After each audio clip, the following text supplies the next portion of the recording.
de dérailleur et un réglage de dérailleur standard.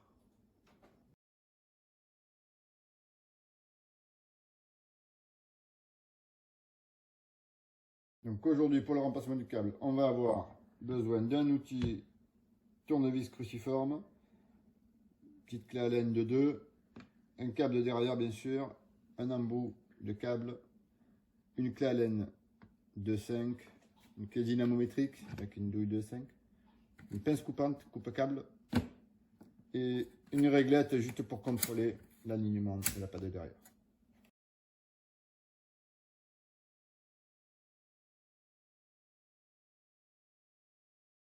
Donc, première étape, démonter et retirer le câble de vitesse. Donc, on desserre simplement un petit peu, on fait sortir le câble. S'il est bien abîmé, on coupe et on vient faire sortir jusqu'à la poignée. Ici, on a une petite vis à l'intérieur qu'on vient desserrer d'un quart de tour.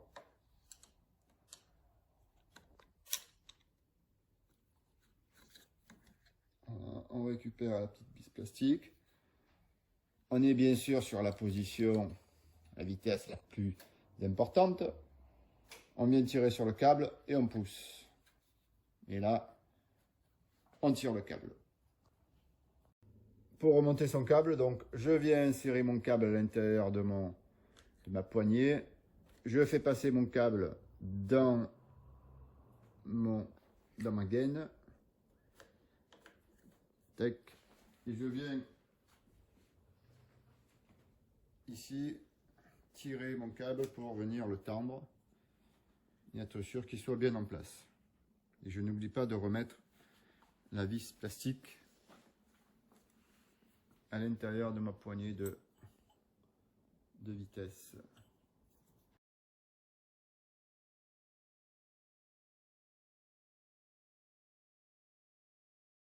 La première chose à vérifier, c'est l'alignement de la patte de dérailleur. La patte de dérailleur, c'est la pièce qui relie le cadre au dérailleur, cette pièce noire.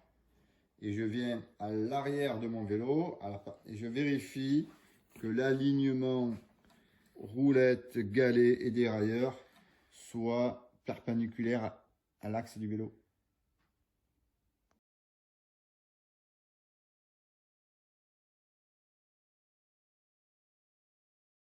Donc, première chose à faire, c'est régler les vis de butée. Les vis de basse vitesse et les vis de haute vitesse. C'est souvent écrit sur les dérailleurs H pour high speed et L pour low speed. Low speed, c'est les gros pignons. High speed, c'est les petits pignons. Là, on voit bien que la chaîne, ici, elle part de travers parce que ma vis de butée des hautes vitesses n'est pas assez serrée. Donc, si je tourne mon pédalier, on entend du bruit anormal. Si je visse un petit peu, voilà, là, ça devrait être silencieux. Donc, je vais venir ici visser ma butée pour amener ma chaîne sur mon dérailleur. Et là, ma vis de butée haute vitesse est réglée. Une fois que j'ai terminé avec ma vis des hautes vitesses, je viens mettre mon pouce ici sur l'axe du dérailleur et en tournant doucement et en poussant en même temps mon dérailleur, je tourne ma roue, je pousse mon dérailleur, j'amène ma chaîne sur le dernier pignon de ma cassette. Si je pousse à fond, pour vérifier que la butée elle est bien réglée ou pas, si j'ai, comme là on le montre, une butée qui n'est pas assez vissée, la chaîne qui va sortir de ma cassette. Il faut aller doucement. Donc, pour corriger ce problème-là, je dois venir visser la butée des basses vitesses pour faire tomber ma chaîne tout simplement sur la cassette.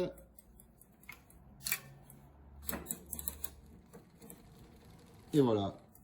Là, je suis au maximum et ma chaîne, elle est posée sur la dent de ma cassette.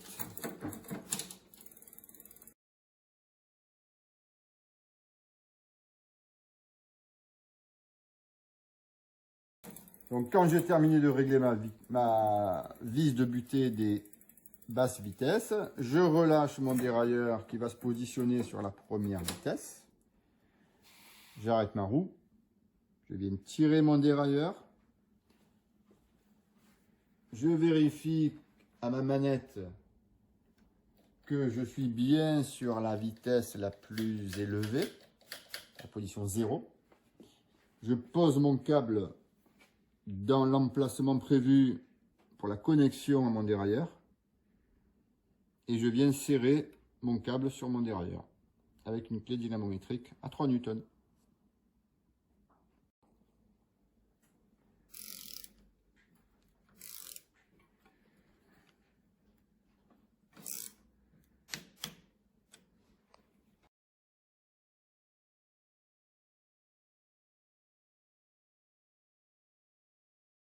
Une fois le câble de vitesse connecté au dérailleur, je viens faire tourner la roue arrière de mon vélo et je vais passer une vitesse après l'autre pour m'assurer que mon dérailleur monte bien sur tous mes pignons. Voilà. Et je redescends. Alors c'est franc, il n'y a pas d'accroche. Tous les pignons sont courus par la chaîne.